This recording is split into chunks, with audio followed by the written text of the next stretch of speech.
A sharp slap landed across my face as my brother Jake demanded I cancel my cancer screening to drive him to his baseball game.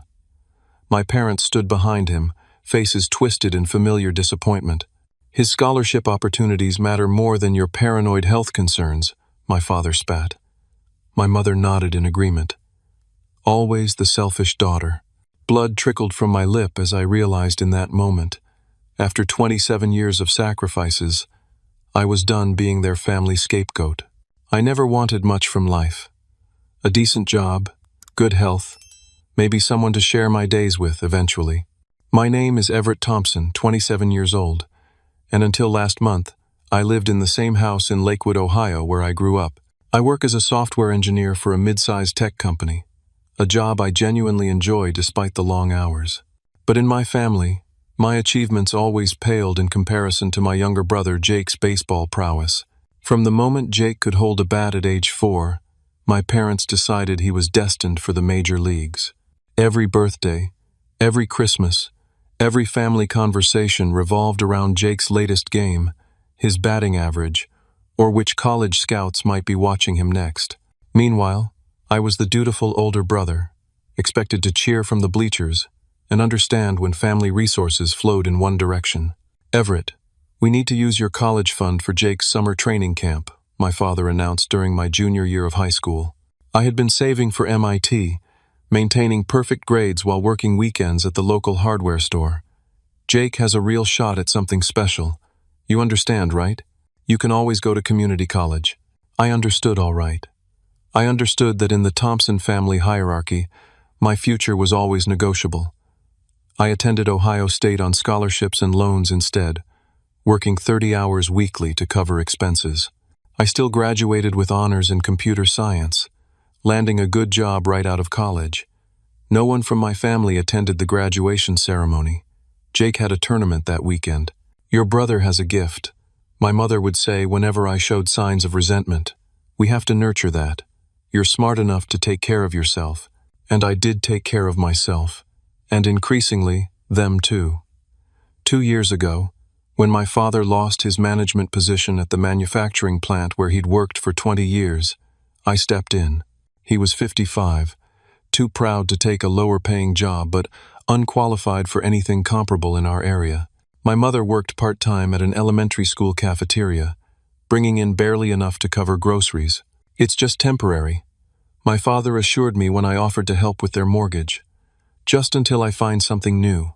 Temporary turned into permanent.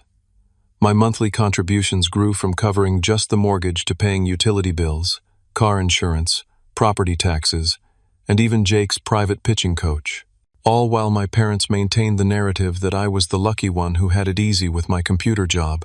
I kept my growing resentment buried, telling myself, family helps family. But deep down, I knew I was being used. The breaking point came when I discovered a lump in my right testicle during a shower. I'd been ignoring various health concerns for years. The persistent fatigue, occasional sharp pains, night sweats, always putting checkups off because money was tight after supporting my family. This was different. This scared me. I made an appointment with a specialist, scheduled 3 weeks out, the earliest they could see me. I marked it clearly on the family calendar hanging in our kitchen. Everett, doctor. 1 p.m. For 21 days, that appointment sat on the calendar. No one mentioned it. No one asked if I was okay. It was just another day when Everett would be unavailable for family errands. Then, the night before my appointment, Jake burst into the house during dinner, eyes wild with excitement. Coach called. There's a special game tomorrow against Madison High. Their pitcher got injured, so they rescheduled with us. There'll be scouts from 3 Division I schools there. He was practically bouncing off the walls. My parents erupted in celebration, my father immediately calling relatives to share the news, my mother rushing to ensure Jake's uniform was pristine. What time is the game? I asked, already feeling a knot form in my stomach. 2 o'clock, Jake replied, not even looking at me as he texted his friends. You'll need to leave work early to drive me. Dad has that job interview, and Mom's car is still in the shop. I can't tomorrow, I said quietly. I have a doctor's appointment at 1. It's been scheduled for weeks. The room fell silent. 3 pairs of eyes turned toward me in perfect synchronicity, all reflecting the same emotion: inconvenience. "Well, obviously you'll reschedule," my father said dismissively. "I can't. It's a specialist. The waiting list is months long." "What kind of specialist?" my mother asked, finally showing a flicker of concern. I hesitated. "Oncology. I found a lump." The word hung in the air for approximately 2 seconds before Jake snorted. "You're not dying, drama queen. It's probably nothing." "Exactly," my father agreed. "These doctors always want to run tests and charge you thousands for nothing. You can check it out later if it's still bothering you." What shocked me most wasn't their dismissal of my health concerns. It was how unsurprising their reaction was. This was the moment I realized that nothing would ever change, not unless I changed it. The final twist of the knife came when my father took me aside later that evening. "Listen, Everett, I need to tell you something, but you can't get upset." He lowered his voice, glancing toward the kitchen where my mother was preparing Jake's favorite pregame meal for tomorrow. "We've had to borrow your identity for a few things." "What things?" My voice was flat, already knowing nothing good could follow. "Just some equipment loans for Jake. The sporting goods store has this great financing plan, but our credit wasn't good enough after the layoff. We used your social security number on a few applications. It's no big deal. We're making the payments." That was the moment when 27 years of being the family afterthought crystallized into perfect clarity. I wasn't just neglected. I was being actively exploited by the people who were supposed to love me most. The morning of my appointment dawned with unusual tension in the house. My father had left early for his interview, his first in months, leaving my mother to prepare Jake for his big game. I came downstairs in my work clothes, planning to head to the office for a few hours before my 1 o'clock appointment. "Did you call to cancel yet?"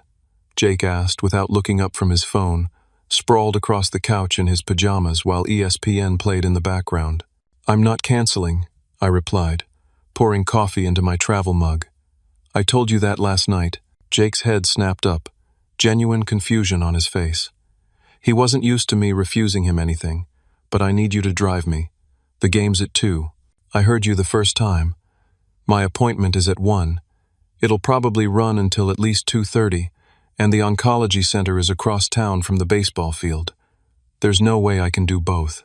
So reschedule. This is important, Everett." "So is this," I countered, feeling an unfamiliar surge of courage. "I've been waiting weeks for this appointment. I need to get checked out." Jake threw his phone onto the couch cushion and stood up, his 6'2" frame towering over me despite my being the older brother. At 18, he'd already developed the physique of a professional athlete, thanks to years of training financed largely by my paycheck. "You're being selfish," he said, his voice dropping to the dangerous tone I knew preceded his rare but violent temper tantrums.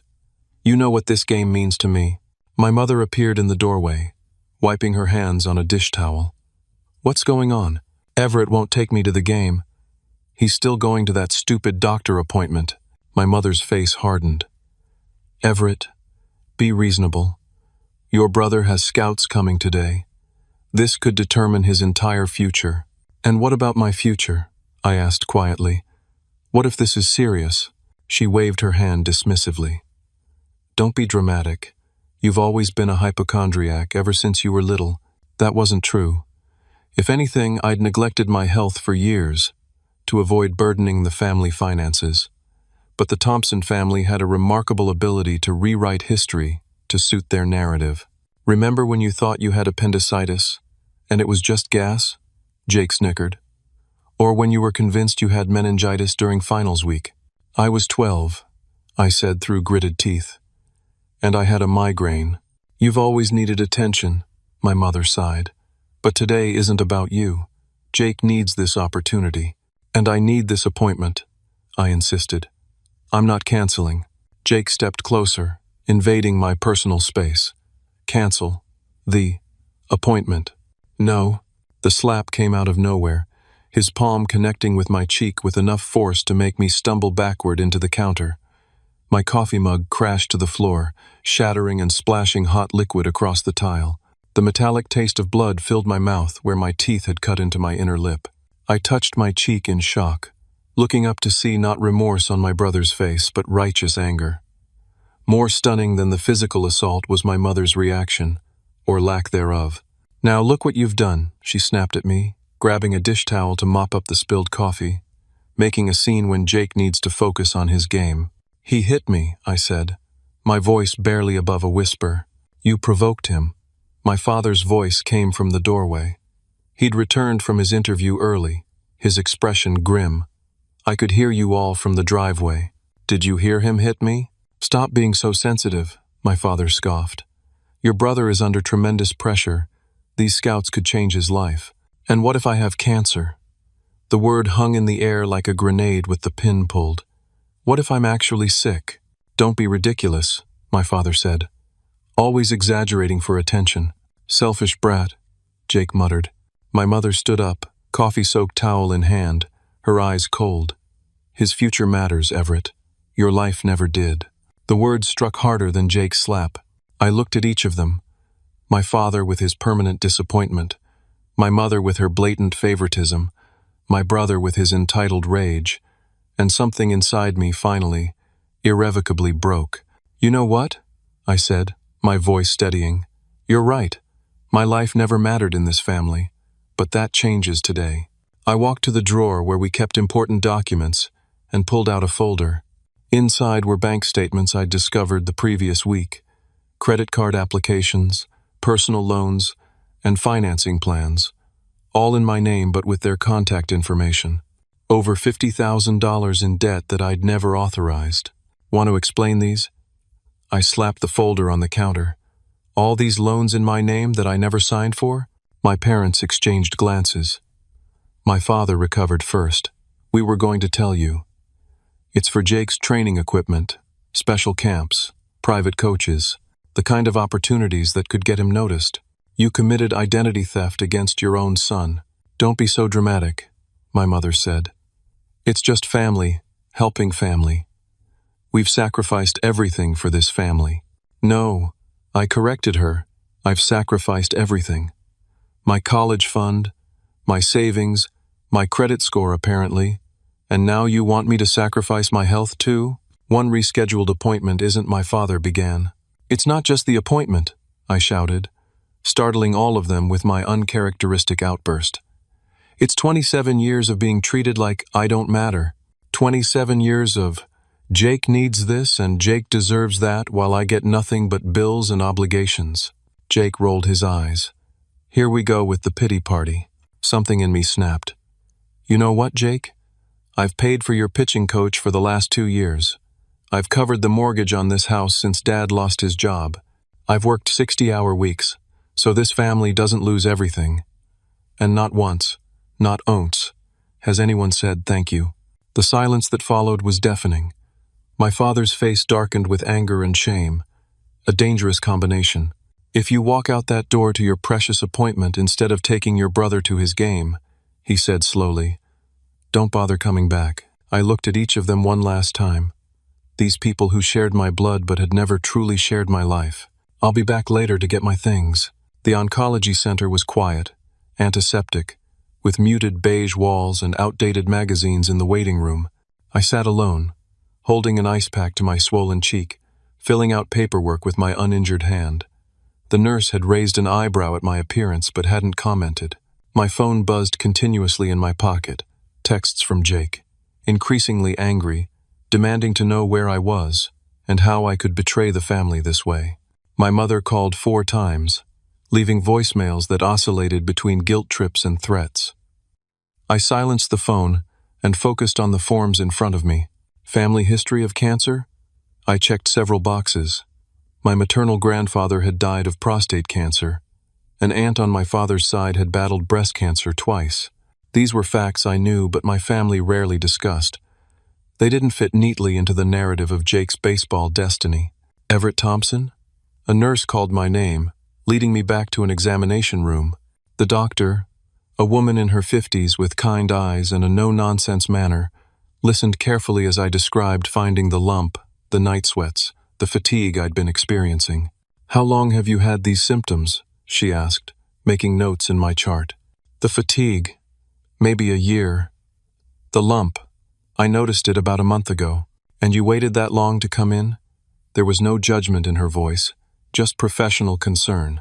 Family complications, I said simply. She nodded, then performed a thorough examination, her face revealing nothing as she palpated the lump and checked my lymph nodes. We'll need to run some tests, she said finally.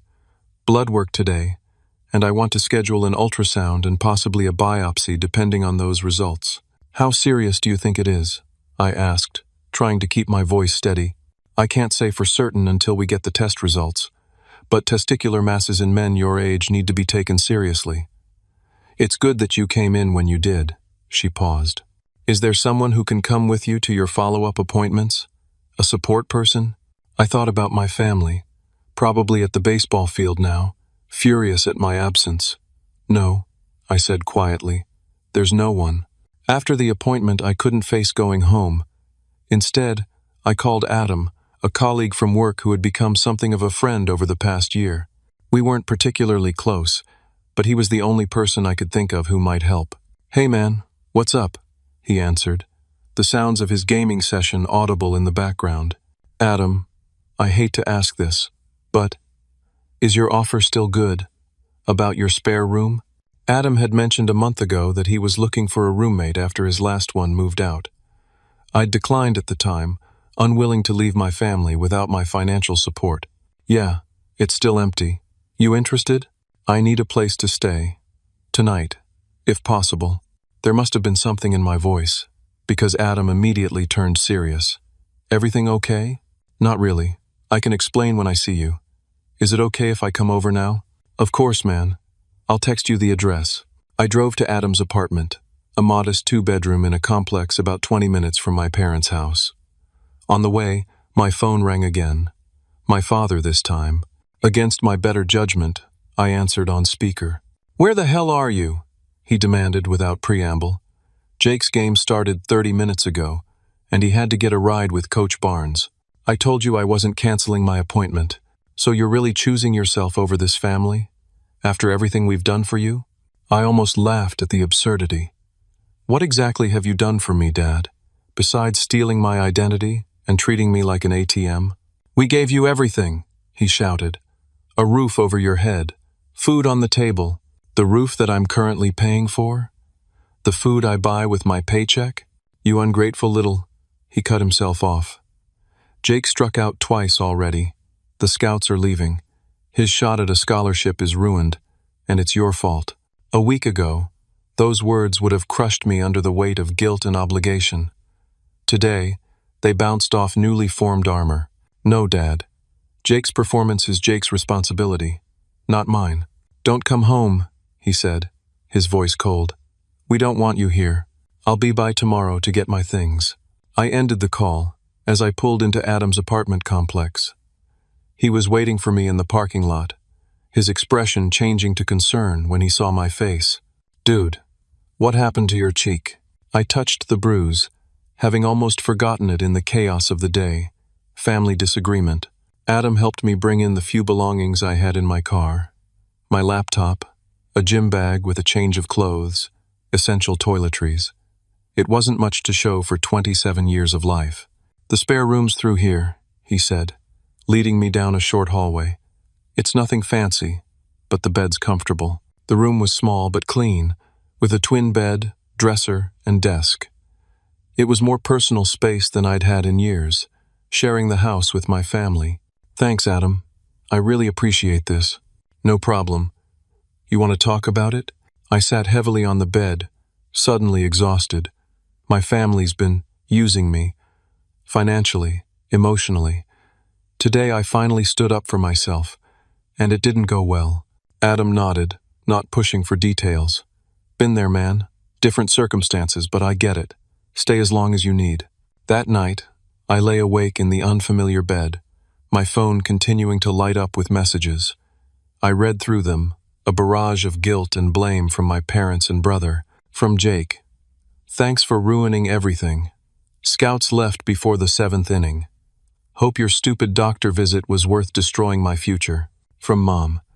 After all we've sacrificed for you, this is how you repay us? Your brother is devastated. From Dad. Don't bother coming by tomorrow. I've changed the locks. Let us know where to send your things. The last one made me laugh bitterly. They'd locked me out of a house I was paying for. The audacity was almost impressive. I turned off my phone and tried to sleep, but my mind raced with worries about my health, my finances, my future. The doctor had said they'd call with my blood test results within a few days. Until then, all I could do was wait. The next morning, I went to work as usual, throwing myself into coding projects to avoid thinking about the chaos of my personal life. Adam had left early for his shift at the IT help desk, leaving me a note with the Wi-Fi password and a spare key. By lunchtime, a new worry had surfaced. If my parents had taken out loans in my name, what else might they have access to? My bank accounts? My credit cards? I spent my lunch break on the phone with my bank, changing passwords and setting up fraud alerts. 3 days later, the doctor's office called. The blood tests showed elevated markers that concerned them. They wanted me to come in for an ultrasound and biopsy as soon as possible. We have an opening tomorrow at 10, the nurse said. I'll be there. I took the day off work, not telling anyone except Adam why I needed the time. He offered to drive me, but I declined. This was something I needed to face alone. The ultrasound technician was professional but warm, explaining each step as she spread cold gel on my testicle and moved the wand over the area. I stared at the ceiling, trying not to interpret the shadows on the screen or her occasional murmurs into her headset. The biopsy that followed was uncomfortable but quick, the doctor assuring me they would rush the results. We should know something in about 48 hours, he said. Try not to worry too much until then. Easier said than done. I returned to Adam's apartment and collapsed on the bed, physically and emotionally drained. My phone, which I'd kept on silent during the procedure, showed 15 missed calls, all from my mother. Sighing, I listened to the most recent voicemail. Everett, this has gone far enough. Her voice was tight with anger. Your father and I need to access the joint account to pay the mortgage, but the bank says the password has been changed. Call me back immediately. The joint account was my personal checking account that I'd added my father to years ago so he could deposit his occasional consulting checks. In reality, it had become the family account, with my parents withdrawing funds whenever they needed, rarely contributing anything. I deleted the voicemail without returning the call. The next day at work, my team lead Sarah noticed my distraction. Everything okay, Everett? You seem off your game lately. I hesitated, then decided a partial truth was better than none. Family issues, and some health concerns. I'm waiting on some medical test results. Her face softened with genuine concern, more than I'd seen from my actual family in years. I'm so sorry. Is there anything we can do to help? Just some flexibility with my schedule for follow-up appointments would be great. Of course. Just let me know what you need. Her simple kindness nearly broke me. I thanked her and retreated to the bathroom, splashing cold water on my face until I regained composure. That evening, the doctor called earlier than expected. I stepped onto Adam's balcony for privacy, my heart pounding as I answered. Mr. Thompson? This is Dr. Chen. I have your biopsy results. I closed my eyes, bracing myself. Go ahead. The mass we biopsied is malignant. You have stage 2 testicular cancer. Despite suspecting it, hearing the words out loud made my knees buckle. I gripped the railing to steady myself. The good news, she continued, is that testicular cancer, even at stage 2, has an excellent prognosis with treatment. I'd like to refer you to an oncologist to discuss your options immediately. Cancer. I had cancer. At 27. Alone. Mr. Thompson? Are you still there? Yes, I managed. What? What happens now? Dr. Ramirez has an opening tomorrow morning at 9. His office will call you with details. Typically, treatment involves surgery to remove the affected testicle, followed by possible radiation or chemotherapy depending on the extent of spread. Surgery, radiation, chemotherapy. The words swirled in my mind like a toxic fog. Thank you, I said automatically. I'll be there tomorrow. After ending the call, I stood on the balcony for a long time, watching the sunset paint the sky in colors that seemed impossibly beautiful for such a terrible day. For the first time since leaving home, I allowed myself to cry, not for the family I'd lost, but for the uncertain future ahead. The oncologist's office was busier than I expected for a Thursday morning. People of all ages sat in the waiting room, some clearly in the midst of chemotherapy, others like me, newly diagnosed, eyes wide with fear barely contained. Dr. Ramirez was a tall man with a gentle manner that belied his direct approach. He explained my diagnosis and treatment plan with compassionate efficiency. "The good news is we caught it relatively early," he said, pointing to images on his computer screen. "The standard treatment is a radical orchiectomy, surgical removal of the affected testicle, followed by a course of chemotherapy to ensure we eliminate any cancer cells that might have spread to nearby lymph nodes." I nodded, trying to process the information through the fog of shock. "When would the surgery happen?" "I can schedule you for early next week. The procedure itself is straightforward, and you should be able to go home the same day." "And the chemotherapy?" "We'd start about 2 weeks after surgery, once you've had some time to heal.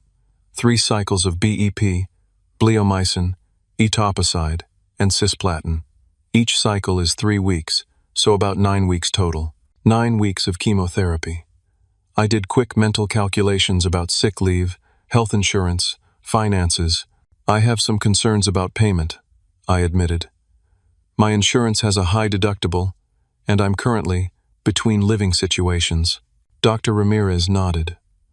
"We have a financial counselor on staff who can walk you through options.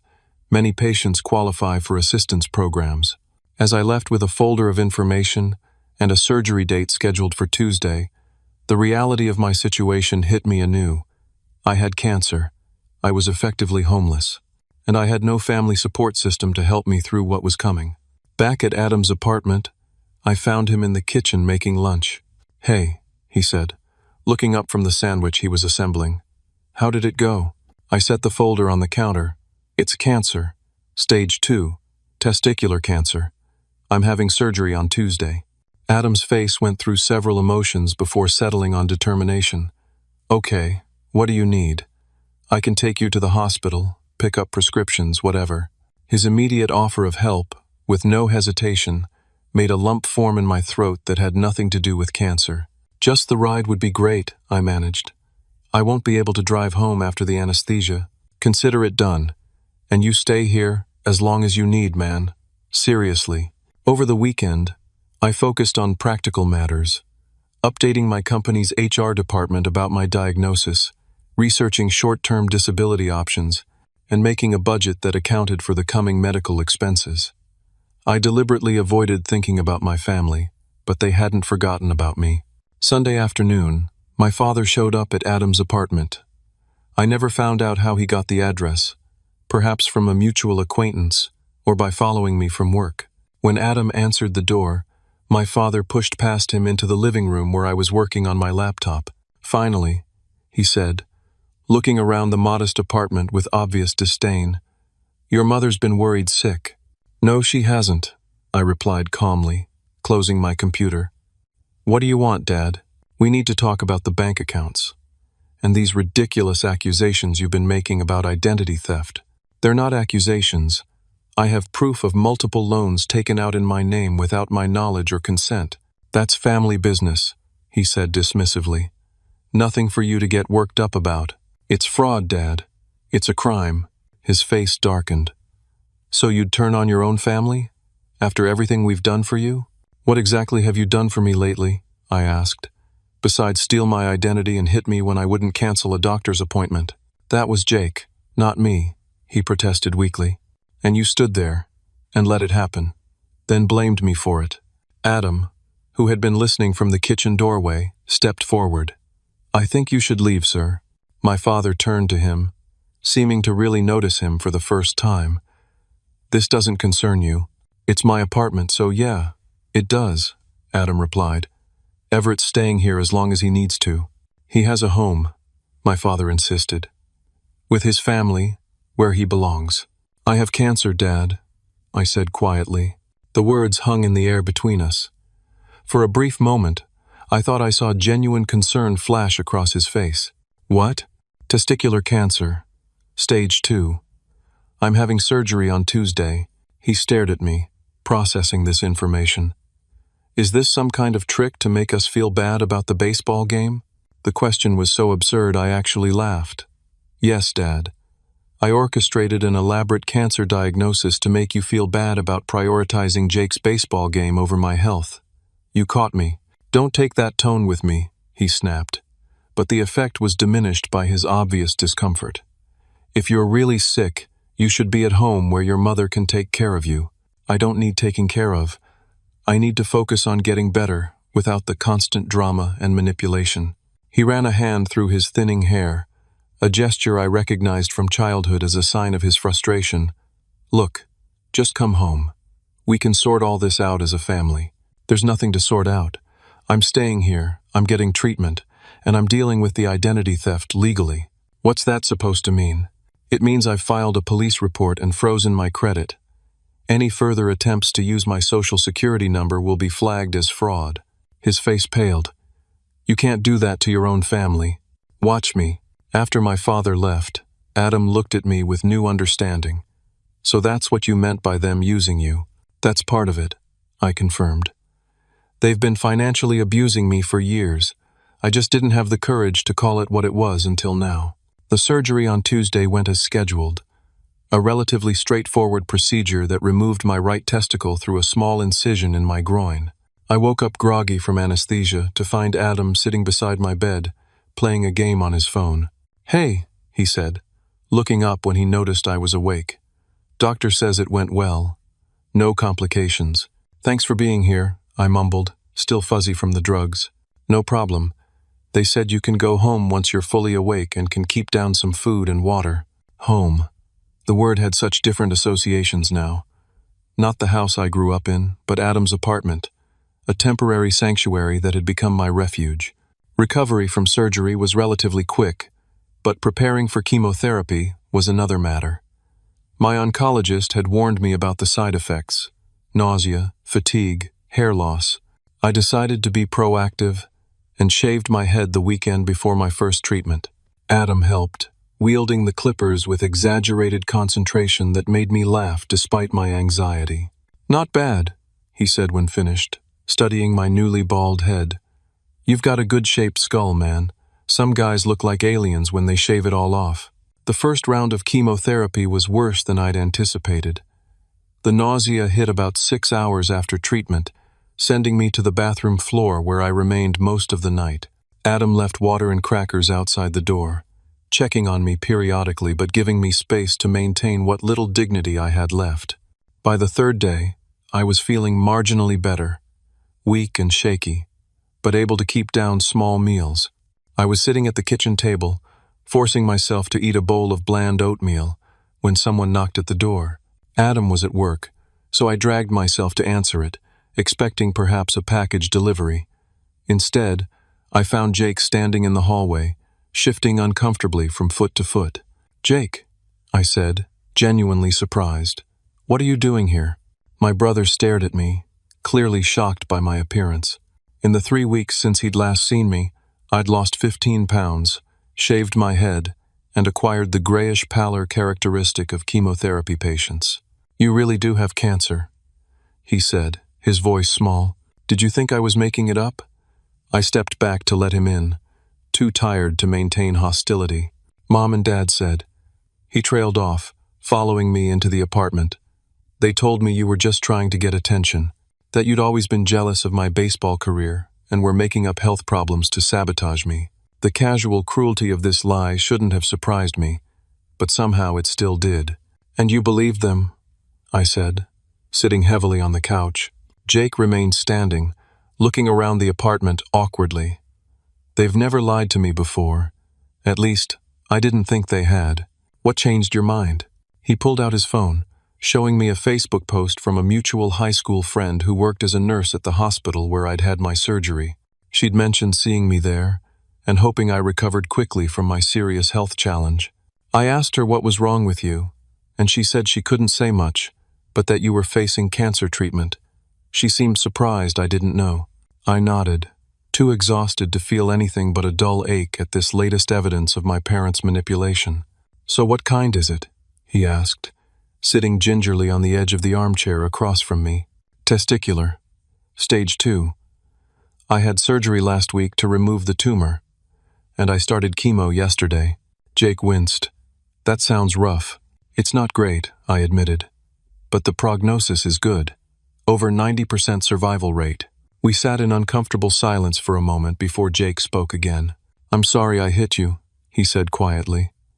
"I was freaking out about the scouts, but that's no excuse." "No, it's not," I agreed, "but I appreciate the apology. And I didn't know about the loans," he continued. "Mom and Dad just told me we had money for training and equipment. I never questioned where it came from." "Of course you didn't. You were raised to believe you deserved the best of everything, no matter the cost to anyone else." He flinched at my bluntness, but didn't argue. "Dad's in trouble," he said after a moment. "There's a police investigation. Something about embezzlement from his old company?" This was news to me. "Embezzlement? Are you sure?" Jake nodded. "2 officers came to the house yesterday. I only heard parts of the conversation, but it sounded like they think Dad was taking money from his employer before he got laid off, and using your identity somehow to hide it." The pieces clicked into place. Why my father had been so resistant to my filing a police report. Why he'd been so desperate to maintain access to my bank accounts. He wasn't just funding Jake's baseball dreams. He was hiding stolen money. "Is that why you came here?" I asked. "To warn me about the investigation?" "Partly," Jake admitted. "But also, I wanted to see if you were really sick, and to say, I'm sorry. I've been thinking a lot about how we've treated you over the years. It wasn't fair. The understatement of the century, but a start." "No, it wasn't," I agreed. "But I'm not the same person anymore, Jake. I can't just forget everything and go back to how things were." "I know. I don't expect you to." He hesitated. "Can I? Would it be okay if I checked in on you sometimes? Maybe helped out with stuff while you're doing chemo?" I studied my younger brother, seeing perhaps for the first time not the golden child who could do no wrong, but a confused teenager whose worldview was crumbling around him. "I'd be okay with that," I said finally. "But I have boundaries now, Jake, and I expect you to respect them." He nodded solemnly. "I can do that." As he left, promising to text me later, I felt an unexpected lightness. Not forgiveness, not yet, but perhaps the first step toward something new. The police investigation into my father's activities progressed faster than I expected. 2 weeks after Jake's visit, as I was recovering from my second round of chemotherapy, a detective contacted me requesting an interview. Detective Marissa Reynolds was a sharp-eyed woman in her 40s who met me at a coffee shop near Adam's apartment. I ordered tea, unable to stomach coffee during treatment, while she arranged files on the table between us. "Thank you for meeting me, Mr. Thompson," she began formally. "I understand you're dealing with health issues, so I appreciate your time." "Call me Everett," I said, wrapping my hands around the warm mug, "and I'm happy to help. I want to understand what's been happening myself." She nodded. "Your initial report concerned identity theft. Loans and credit accounts opened in your name without your authorization. During our investigation, we discovered connections to a larger case involving Midwest Manufacturing, your father's former employer. Jake, my brother, mentioned something about embezzlement?" "That's correct. We have evidence suggesting your father diverted company funds over a period of approximately 3 years before his termination. The total amount appears to be just over $200,000. I nearly choked on my tea. 200,000? The method was quite sophisticated for an amateur, she continued. He created vendor accounts for non-existent services, approved the invoices himself, and directed payments to various accounts. After his termination, he appears to have used your identity to continue hiding these funds and to secure additional loans. "I had no idea," I said truthfully. "I knew about some loans for my brother's baseball equipment and training, but nothing on this scale." "We don't believe you were involved," she assured me. "The evidence indicates you were a victim in this situation. However, we do need your cooperation to build our case." I spent the next 2 hours going through financial documents, identifying which signatures were forgeries and which accounts I had no knowledge of. The scope of my father's deception was staggering. Not just the loans I'd discovered, but credit cards, investment accounts, even a second mortgage on the family home, all in my name. "What happens now?" I asked when we'd finished. "We have enough to move forward with charges," Detective Reynolds said, gathering her files. "Both against your father for the embezzlement and against both your parents for the identity theft. Given the amounts involved, these are serious felony charges." The reality of what this meant hit me suddenly. My parents could go to prison. That's a distinct possibility, yes. Especially your father, given the corporate theft component. She studied my face. Having second thoughts about cooperating, I considered the question carefully. "No," I said finally. "They made their choices. I need to make mine." In the weeks that followed, my life fell into a strained routine. Chemotherapy 3 days a week, followed by recovery days where I could barely leave the bathroom. Work from home when I was able, using short-term disability when I wasn't. Weekly calls with the detective for updates on the case. Jake visited regularly, bringing groceries or just sitting with me through bad days. He'd moved into a friend's basement after our parents' assets were frozen as part of the investigation, finding a job at a local sporting goods store to support himself. "Coach Barnes says I can still practice with the team," he told me one evening as we watched a baseball game on Adams TV. "But without a scholarship, I can't afford college next year." "There are other options," I pointed out. "Community college, student loans, working while studying part-time." He nodded thoughtfully. "I'm looking into all that. It's just different than what I expected." "Welcome to real life," I said, but without bitterness. It's rarely what we expect. 3 months after my initial diagnosis, 2 significant events occurred within days of each other. First, Dr. Ramirez informed me that my latest scans showed no evidence of remaining cancer. The treatment had worked. "We'll continue monitoring you closely," he cautioned, "with regular blood tests and scans for the next several years. But at this point, I'm comfortable saying you're in remission." The relief was indescribable. A weightlifting that I hadn't fully acknowledged was there. I called Adam from the hospital parking lot, then Jake, sharing the good news through tears I didn't try to hide. The second event was the notification that my parents' case was moving to court, with a hearing scheduled for the following week. I was required to testify. The courthouse was imposing, all marble and echoing hallways. I wore my best suit, which hung loosely on my still-recovering frame. Adam came for moral support, sitting in the gallery while I waited to be called. I hadn't seen my parents since the day I'd left home. My father looked smaller somehow, his confident swagger replaced by a defeated slouch. My mother sat rigidly beside him, her face a mask of barely contained anger. When I was called to testify, I told the truth simply and directly. Yes, those were accounts opened in my name without my knowledge. No, I never authorized anyone to use my Social Security number for loans. Yes, I had been financially supporting my family for 2 years following my father's job loss. Throughout my testimony, I avoided looking directly at my parents, focusing instead on the attorney, asking questions, or the judge taking notes. But I could feel their eyes on me, my father's desperation, my mother's cold fury.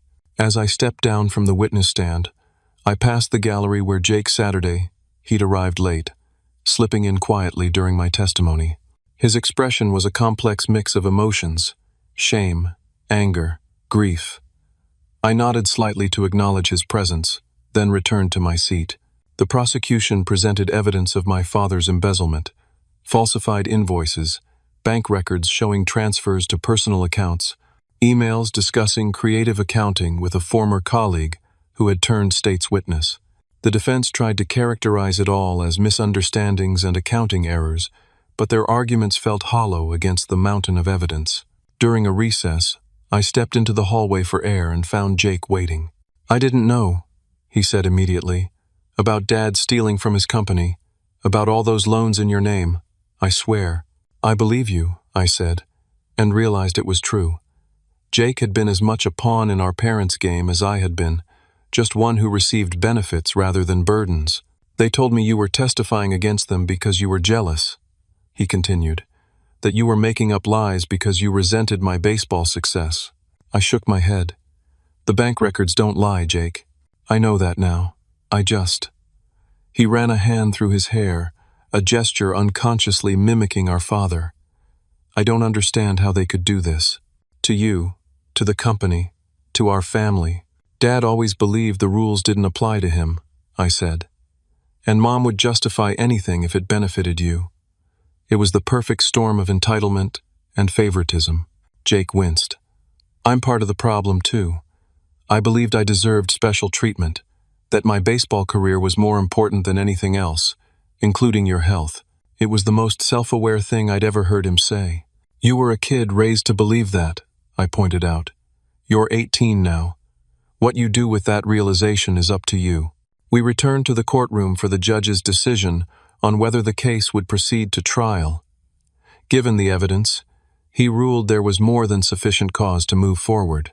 My father was taken into custody due to flight risk concerns, a determination supported by the discovery of recently purchased one-way tickets to Mexico in his and my mother's names. As officers led my father away, he finally looked directly at me. Everett, he called across the courtroom. Son, please, tell them this is all a misunderstanding. The desperation in his voice might once have swayed me, triggered my ingrained response to sacrifice myself for family harmony. But that person no longer existed. No more lies, Dad, I said quietly. My mother, released on bail with strict monitoring, attempted to approach me outside the courthouse. Adam stepped protectively closer, but I gestured for him to give us space. Are you satisfied now? She hissed, her perfect housewife facade cracking to reveal the bitterness beneath.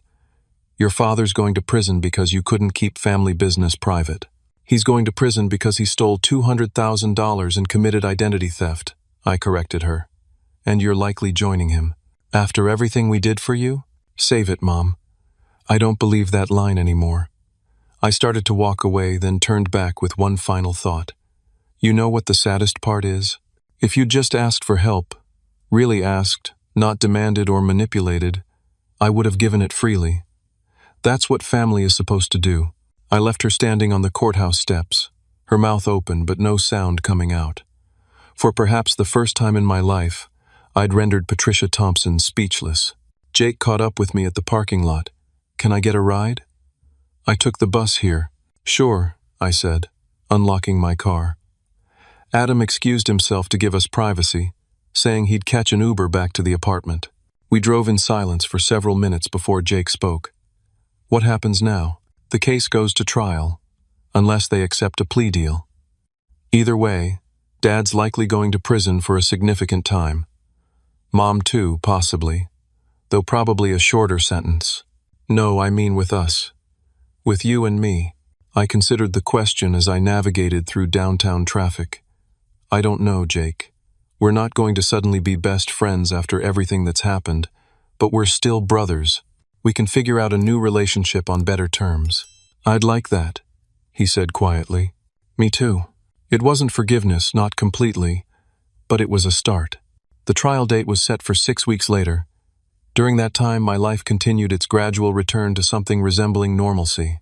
My hair began growing back, though now with scattered patches of gray despite my young age. I regained some of the weight I'd lost during treatment, and my energy levels improved enough that I could return to the office part-time. Adam had officially asked me to take over the spare room's lease, transforming my temporary sanctuary into a more permanent home. I agreed, grateful for his friendship and support through the darkest period of my life. Jake had enrolled in community college courses for the fall semester, working evenings and weekends at the sporting goods store to save for tuition. He still played baseball, but as a hobby rather than a career path, joining a local league for players over 18. The pressure removed, he seemed to enjoy the sport again for the first time in years. We met weekly for lunch, slowly rebuilding our relationship on more equal footing. Without our parents' toxic influence constantly pitting us against each other, we discovered shared interests and compatible senses of humor. Did you ever resent me growing up? He asked during one of these lunches, picking at his French fries. For the way Mom and Dad treated us differently? Not you, I answered honestly. Them, yes, but you were just a kid getting what every kid deserves, support and encouragement. It wasn't your fault they couldn't find room to support both of us. The morning of the trial arrived bright and clear, a beautiful September day that belied the heaviness of what lay ahead. I dressed carefully in a charcoal suit that now fit properly again, my health mostly restored after the grueling cancer treatment. The courthouse was more crowded this time. Local media had picked up the story of corporate embezzlement and family identity theft.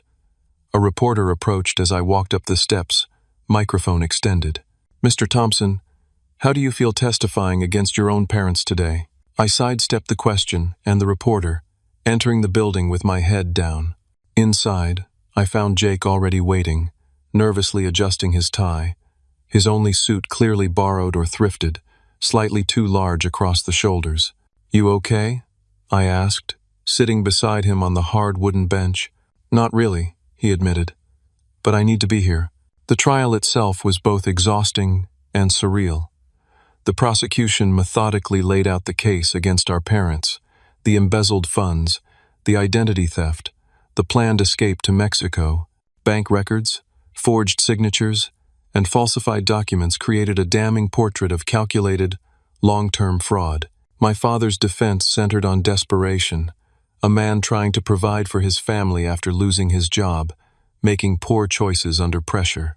My mother's attorney attempted to portray her as an unwitting accomplice, simply following her husband's lead without understanding the legal implications. When I took the stand, I told my story plainly. Yes, I had supported the family financially after my father's job loss. No, I never authorized them to use my identity for loans or credit cards. Yes, I discovered the fraud while dealing with a cancer diagnosis that my family had pressured me to ignore in favor of my brother's baseball game. My father wouldn't meet my eyes during my testimony. My mother stared unblinkingly, her expression a mix of betrayal and contempt that still had the power to make me feel momentarily small. The most surprising testimony came from Jake. Called as a witness for the defense, he was expected to paint a picture of devoted parents who had sacrificed everything for their children's futures. Instead, he told the truth. "My parents taught me that my baseball career was more important than anything or anyone else," he said clearly into the microphone. "They told me my brother's health concerns were just attempts to get attention and sabotage my future. They encouraged me to believe I deserved special treatment, that rules didn't apply to me because I had talent." Our mother made a small, wounded sound from the defense table. Jake continued, his voice steady. "When Everett was diagnosed with cancer, they lied to me about it. They told me he was making it up for sympathy. I only found out the truth when a friend who works at the hospital mentioned seeing him there." The prosecutor nodded encouragingly. "And what happened when you confronted your parents about this deception?" "They said Everett had always been jealous of me, that he was trying to ruin our family. They told me not to contact him." Jake swallowed hard. "I went to see him anyway. He was clearly very sick. He'd lost weight, lost his hair from chemotherapy. He could barely stand up. And that's when I realized my parents had been lying to me my entire life." In the gallery, I felt an unexpected surge of pride for my younger brother. This couldn't be easy for him, dismantling the family mythology that had centered him as the golden child. The defense attorneys tried to salvage something from Jake's testimony, suggesting he was confused or manipulated by me, but the damage was done. The jury saw not devoted parents driven to desperate measures, but calculating manipulators who had exploited both their children in different ways. During the lunch recess, Jake and I sat on a bench outside the courthouse, sharing a sandwich from the cafe across the street. "You did good in there," I told him. He shrugged. "I just told the truth." Finally, the courtroom was tense when the jury returned after 2 days of deliberation. The foreman, a gray-haired woman in a navy blazer, stood to deliver the verdict. "In the matter of State versus Gerald Thompson, on the charge of embezzlement, we find the defendant guilty. On the charges of identity theft and credit fraud, we find the defendant guilty." My father seemed to physically shrink with each pronouncement, his shoulders curving inward as if trying to disappear. "In the matter of State versus Patricia Thompson, on the charge of identity theft, we find the defendant guilty.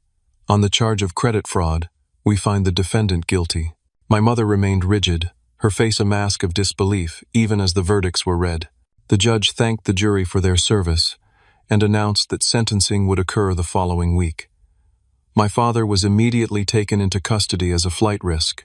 My mother, deemed less likely to flee, was allowed to remain free on bail until sentencing. As the courtroom began to clear, Jake and I stood to leave. A commotion near the defense table caught my attention. My father had broken away from the bailiff and was rushing toward the gallery. "Everett! Jake!" he called desperately. "Please, tell them you forgive me. Tell the judge it was all for the family." The bailiff caught up, restraining him firmly, but professionally. My father continued pleading as they led him away. "I was trying to give Jake his shot. Don't you understand? Everything I did was for this family." Jake stepped forward, his expression pained but resolute. "No, Dad. Everything you did was for your ego. You wanted a son in the major leagues so you could brag about it. You wanted to look successful even after you lost your job. None of it was for me or Everett. It was all for you." In that moment, I saw my younger brother truly grow up, shedding the last vestiges of the entitled child our parents had raised, and becoming someone more thoughtful, more aware. Our mother approached us in the hallway as we left, her composure restored but brittle around the edges. "I hope you're satisfied," she said coldly. "Your father's going to prison, our home is being seized, and our family is destroyed." "You destroyed the family," Jake responded before I could. "You and Dad, not us. After everything we sacrificed for you." "Stop," Jake interrupted. "Just stop with that line. You didn't sacrifice for me. You invested in me like I was a stock you expected returns from. That's not love, Mom. That's exploitation." She recoiled as if slapped. "How dare you speak to me that way? I am your mother." "Yes," Jake agreed quietly. "You are. And I still love you, even after everything. But I don't respect you anymore, and I won't let you manipulate me again." He turned to me. "Ready to go?" We left our mother standing alone in the courthouse hallway, surrounded by strangers filing past, her carefully constructed world crumbling around her. Outside in the sunlight, Jake took a deep breath. "That was harder than I expected." "You did the right thing," I assured him. "For yourself, and for them too, whether they can see it or not. Do you think they'll ever understand what they did wrong?" I considered the question carefully. Dad might, eventually, with enough time to reflect. Mom, I'm not sure. Her identity is too wrapped up in being the perfect mother raising the perfect athlete's son. Admitting she failed at that might break her completely. Jake nodded thoughtfully. "I used to think I had the perfect family, the perfect life. Now I realize it was all built on lies and pressure and using people." "Not all of it," I said. "Your talent is real. Your hard work was real. Those things belong to you, not them." "Thanks, Ev." He used the childhood nickname he hadn't called me in years.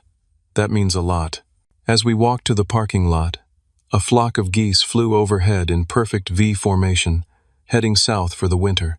Watching their synchronized movement against the clear blue sky, I felt a sense of peace that had eluded me for most of my adult life. The worst was behind us.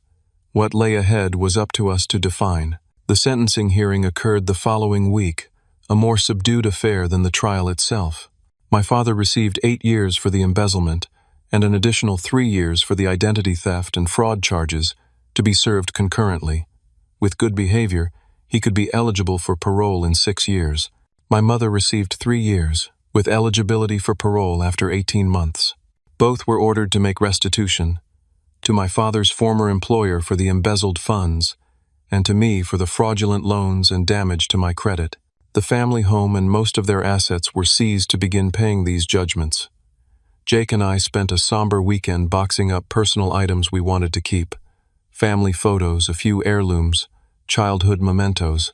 Most of the furniture and accumulated possessions of 30 years would be sold at auction. "It's weird," Jake said as we sorted through the garage. "I spent my whole life in this house, but I don't feel that attached to it anymore." I understood the sentiment. The physical structure had stopped being home to me long before I actually left. Home was about safety, acceptance, and love, things I'd never truly had in that house. In the year that followed, Jake and I created new lives for ourselves, separate but connected in a healthier way than before. He completed his first semester at community college with surprisingly good grades. discovering an aptitude for business courses that he'd never explored while focused exclusively on baseball. "I might transfer to Ohio State after I get my associate's degree," he told me over dinner one evening. "Maybe study sports management or business administration." "That sounds perfect for you," I agreed, "using your knowledge of sports in a different way." "I still play on weekends with the league," he added. "But it's fun again, you know? No scouts, no pressure, just the game." My own life had stabilized into a new normal. I remained cancer-free, though with regular checkups that would continue for years. Adam and I became good roommates, our shared experience through my illness, cementing a friendship that felt like chosen family. At work, I received a promotion to senior software engineer, my performance strong enough that the company had been willing to accommodate my medical needs during treatment. With the higher salary, I began rebuilding my savings and credit score, both decimated by my parents' fraud and my medical expenses. I even started dating again, meeting Sarah, the lawyer who had helped me navigate the identity theft issues, for coffee that evolved into dinner, and eventually into something more serious.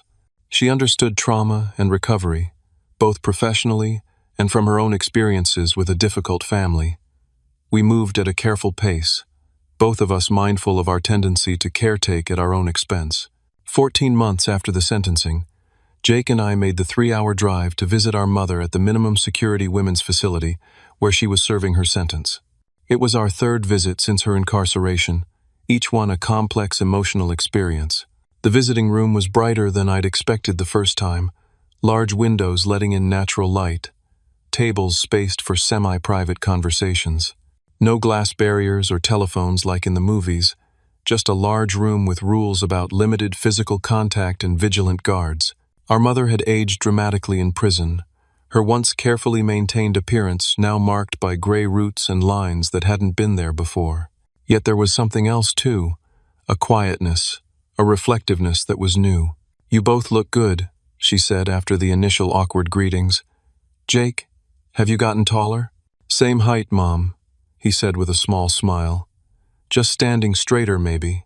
We updated her on our lives. Jake's classes, my promotion, the mundane details of everyday existence that somehow seemed more precious in this setting. She listened more than she spoke, a reversal of our previous dynamic. "I've been meeting with the prison counselor," she said eventually, "talking about things, our family, my choices." Jake and I exchanged glances. This was new. "That's good, Mom," I said cautiously. "She says I have narcissistic tendencies." A bitter laugh escaped her. "Apparently I've been using my children as extensions of myself, rather than seeing you as separate people, particularly you, Jake." The admission hung in the air between us. My mother had never acknowledged any fault in her parenting before. "Is that something you agree with?" Jake asked. She was quiet for a long moment. "I wanted so badly for you to be special, for our family to be special. When your father lost his job, lost his status, I couldn't accept being ordinary, being failures." She looked up, meeting my eyes directly. "And I couldn't see that we were hurting you, Everett. Or maybe I didn't want to see it." It wasn't a complete apology, but it was more self-awareness than I'd ever heard from her. Prison, it seemed, had provided something my mother had avoided her entire life, the opportunity for self-reflection.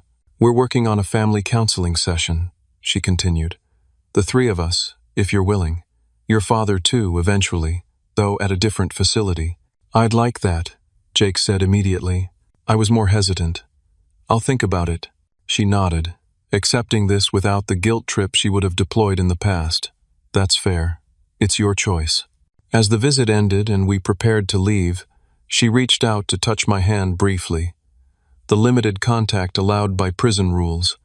"I'm sorry about your cancer, Everett. I should have been there for you. A mother should be there when her child is suffering."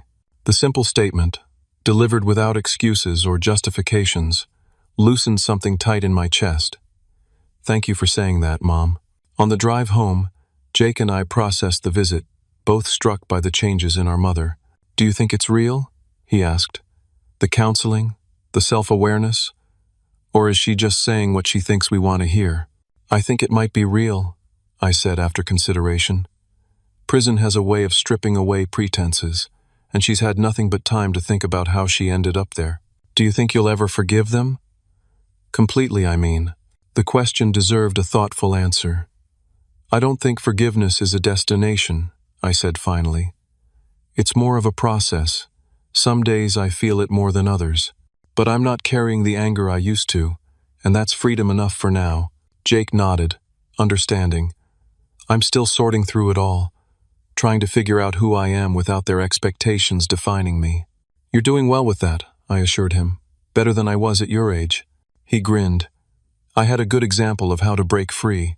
6 months later, on a crisp autumn Sunday, Jake and I hosted a small gathering at my new apartment, a larger place I'd rented after Sarah, and I decided to move in together. Adam was there with his new girlfriend, along with a few friends from work and Jake's college roommate. The occasion was dual, celebrating 2 years of my cancer remission and Jake's acceptance to Ohio State's business program for the following fall. Sarah had baked a cake, decorated with a baseball made of frosting, a nod to Jake's past and the sport he still loved, just differently now. As we sat around the living room sharing stories and laughter, I caught Jake watching me with a thoughtful expression. What? I asked when our guests were distracted by Adam's animated retelling of a workplace mishap. I was just thinking about how different everything is from 2 years ago, he said quietly. Remember that day when I hit you? When we all said those terrible things to you about your doctor's appointment? Hard to forget, I admitted. If you had given in, canceled your appointment to drive me to that game, you might not have caught the cancer in time. And I'd still be the entitled jerk our parents raised me to be. And I'd still be enabling everyone at my own expense, I added. Sometimes the hardest moments lead to the most necessary changes. Jake raised his glass in a subtle toast. To standing your ground when it matters most. I clinked my glass against his. To finding yourself when everything falls apart. Later, after our guests had gone and Sarah was cleaning up in the kitchen, Jake helped me break down the folding tables we'd used for the party. I got a letter from Dad yesterday, he said. He's taking classes in prison. Accounting, ironically enough. Good for him, I said, and meant it. He asked if you ever read his letters. I shook my head.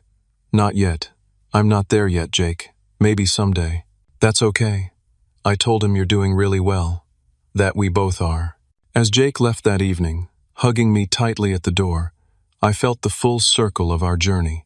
From the brother who had struck me in entitlement and rage, to this thoughtful young man taking responsibility for his life and choices. From the doormat who had subsidized his own exploitation to someone who had found his voice and boundaries. Walking back into the apartment, I caught my reflection in the hallway mirror. My hair had grown back fuller than before, the new gray strands glinting in the light. Sarah came up behind me, wrapping her arms around my waist and resting her chin on my shoulder. Happy? She asked simply. I considered all I had lost and all I had gained. The family myths destroyed, the authentic connections built, the cancer conquered, the future reclaimed. Yes, I answered. I really am. Sometimes the hardest walk away becomes the most important journey forward.